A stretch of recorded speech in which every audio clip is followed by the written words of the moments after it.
I appreciate this course a lot.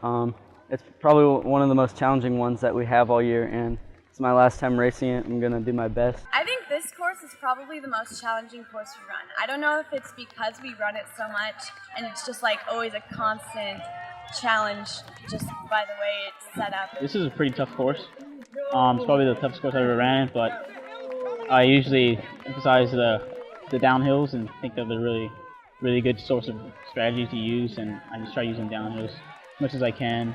I mean, I also try to use the flats. Well, we're definitely very comfortable in this course. We run it a lot and we practice here at least once a week. So I'd say that it's pretty familiar, and we are definitely excited whenever we get to run our home course. I like it because I've ran on it so many times that I know it very well, so I know like when I need to speed up and when it's good to stride out or when I can hold back a little bit.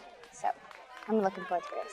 I love it, but I hate it. It's like a love-hate relationship with this course because it's hilly, but it's our home course, so we know it like the back of our hand. Well, okay, so it kind of changes week to week. Sometimes we're aiming for time, a lot of times we're aiming for place.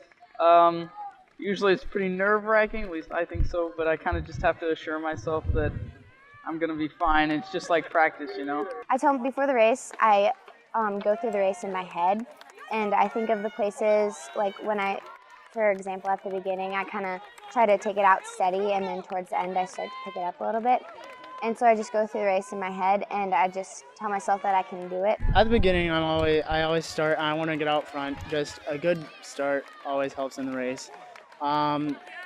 Then I just, during the race, I want to stay right up with the front people, and then the entire time, you're just sticking with the front people to try and make sure that you're not too far away so you can still make your move at the end. Usually try not going out too fast in the beginning, but just maintaining a good pace and then picking it up by the 4K.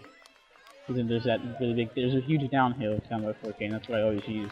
I plan to kick it in after the first mile, start racing a bit and picking people off. So if we see a group going, we want to stay with them because we don't want to get separated from that head group of the race.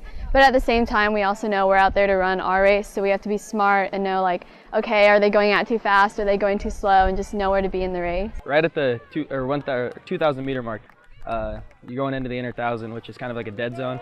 There's no crowd and it's just kind of quiet, so you got to like really focus in and work the downhill, like roll down the downhill and come up the uphill as hard as you can. I'd say that my strategy is just to continue on. I've had some struggles throughout this year just with pacing and breathing, but I knew that especially today there's a lot of wind, there's some heat, but I knew that just keeping a constant pace is usually my best strategy. I mean, you always start out fast at the start, of course, because everybody's just raring to go. The hardest part is definitely choo-choo hill, or what we call it. It's the sledding run. That's definitely very difficult, but probably fastest part is either the end of the start. So the goal is to try and keep it fast throughout the middle. It's new this year, we have to do the inner K, the girls do. So that's a couple extra hills that we're not really used to, so that's tough. It's mentally tough too, but I think we've adapted pretty well to it. I think my favorite spot is actually the third, this little inner loop, which is new. I really like it because I feel like I can use that long downhill to really catch up with some girls. And then the spot I do not like, I think a lot of people are going to say this, is the oven and choo-choo. That's just like a killer, coming up that hill after a long stretch of hot heat. Me and my coaches have just been working on pacing and splits and everything. So I just follow my watch and follow the crowd and see what they all tell me to do and see how I feel. And then down over in what we call Death Valley, the softball field, you can pass people there, and that's when you're going to start picking it up to come up choo-choo and then finish as hard as you can. And then down Pinewood Bowl, what we call it, the 4th K, is where I like to stride out, take a little bit of a breather, shake it out, and get relaxed again. Right before, as you're rolling down that downhill, your legs are feeling good, you're going downhill, get some momentum going, and just try to brace yourself, because the oven's so bad because you're thinking about choo-choo the whole time. It's kind of a struggle, but I just kind of relax over there and then save it for choo-choo right after that. And then after I know that I get through the oven, I know I can get through the rest of the race. I like to push it up the hill, shake it out again, and get more relaxed. And then once I get over here across the street, push the downhill and finish hard. I'd say that definitely just the most important thing about my strategy is just to keep pushing all the way till the end. So especially when you get to like the last couple Ks, you just really have to mentally push it.